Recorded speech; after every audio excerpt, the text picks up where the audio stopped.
Ada soalan. Ada soalan lisan. Satu soalan sebelum kita balik.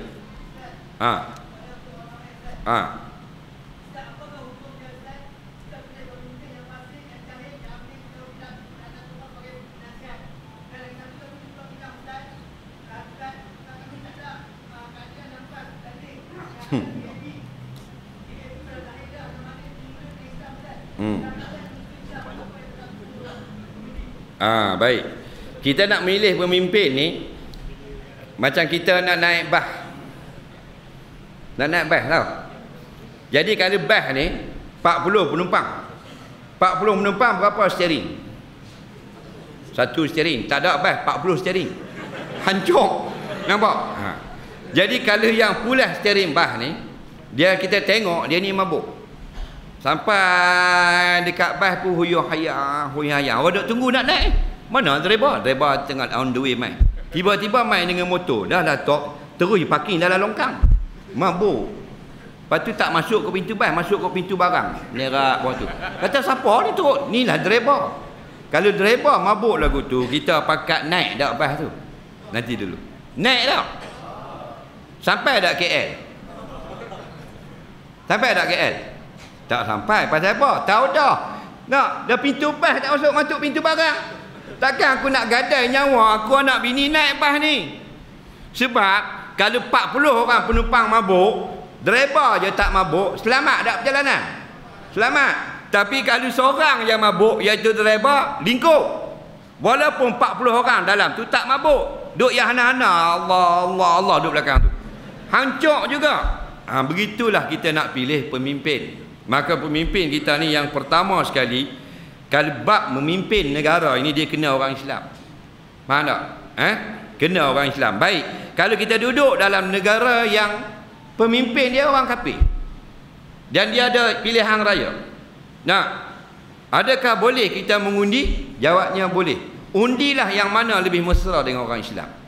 Ini berlaku di Amerika. Parti yang bertanding dua, Demokrat, Republican, dua-dua Kristian.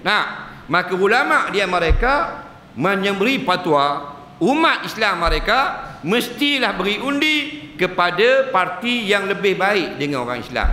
Kalau kita buat diam saja, menyebabkan menang parti yang lebih keras dengan orang Islam, kita turut bersubahat. Jadi selagi belum ada orang Islam, maka ada orang kafir, kita boleh undi dengan syarat kalau kita undi dia memberi kebaikan kepada orang Islam, baru boleh. Tapi kalau dia tidak memberi kebaikan pada orang Islam, seperti melakukan kezaliman, tipu daya dan sebagainya, dari awal kita tahu tak boleh kita memberi undi, memberi wala. Hukumnya haram. Dalam bab begini memang jadi masalah dalam negara kita. Kerana kita lahir dalam sistem sekular dan kita nak balik kepada sistem Islam. Jadi banyak masalah berlaku.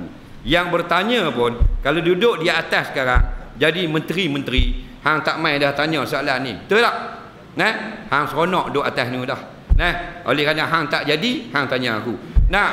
Begitulah kita kena ingat. Depa ni duduk atas, seronok dengan kuasa, jadi kadang-kadang lupa kepada rakyat. Dan kita kalau jadi dia, mungkin lebih jahat dari dia. Setuju tak? Jadi kita nak buat lagu mana? Tetap kena cegah kemungkaran. Tetap kena tegur. Tak kira DAP, PAS ke apa, ke keadilan ke UMNO, kita umat Islam. Man ra'a minkum munkara falyughayyir bi yadihi. Guna kuasa yang ada untuk hilangkan kemungkaran. Atas nama sayangkan Islam, biar nombor satu. Melayu bangsa ke mamak apa, nombor dua. Satu, Islam. Nampak? Selagi ada kuasa. Tak ada kuasa, fabilisan ni, dengan mulut. Mulut kita mesti bersuara. Supaya orang ingat. Bukan saja nak orang zalim itu kita nak dia berhenti. Bukanlah turunlah jadi menteri, aku pula jadi. Bukan lagu tu. Peringatkan dia, jangan zalim, jangan menipu, jangan selingkuh, jangan seleweng. Ingat hari kebangkitan, ingat alam barzakh. Sentiasa kita tegur, menang atau kalah, kita sudah menang. Sekarang ini taatlah pada perintah Allah. Orang ni menang dah, walaupun mengundi kalah dulu kini selamanya. Wa man yuti'illaha wa rasulahu faqad faza fawzan azima. Siapa yang sekarang ini masih hidup sentiasa taat pada ajaran Islam, maka dia sudah pun menang. Menang sikit tipis, tak. fauzan azima, menang yang banyak. Kita tahu dah orang ni zalim, tahu dah orang ni menipu, tahu dah orang ni menindas, kita sengaja naikkan dia juga, maka nantilah saat kehancuran. Kerana Nabi pernah duduk dengan sahabat, sahabat tanya, ya Rasulullah, bila hancur alam ini? Nampak? Nabi jawab, antaranya iza wusidal amru li ghairi ahliha, apabila kita lantik pemimpin yang bukan ahlinya. Macam sekarang banyak berlaku. Nak orang yang tidak amanah, orang yang zalim, nak orang yang bila naik menipu. Masa sekarang tak nipu lagi pasal tengah-tengah mengundi, tapi bila naik menipu. Nah, kalau kita tahu dah, kita berdosa. Tapi kita tak tahu, rupanya molek, janjinya manis, rupa-rupa jahat, kita tidak bersalah.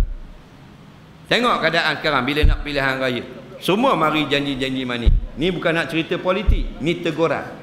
Nak masuk kampung, lambat tengok budak kecil ambil dukung. Nak minum ayak kopi dengan orang kampung. Pasal apa? Pasal nak suruh undi dia. Bila menang ada mai tak? Tak ada. Bukan kata hidung, bulu hidung tak nampak. Masa nak mengundi, tuan-tuan dan puan-puan, habis kampung syarah, pilihlah saya. Kalau pilih saya tidak lupakan tuan-tuan dan puan-puan. Sekarang hampir mana? Tak ada. Nak duduk diam. Dah tu kaya. Lepas tu 5 tahun kaya.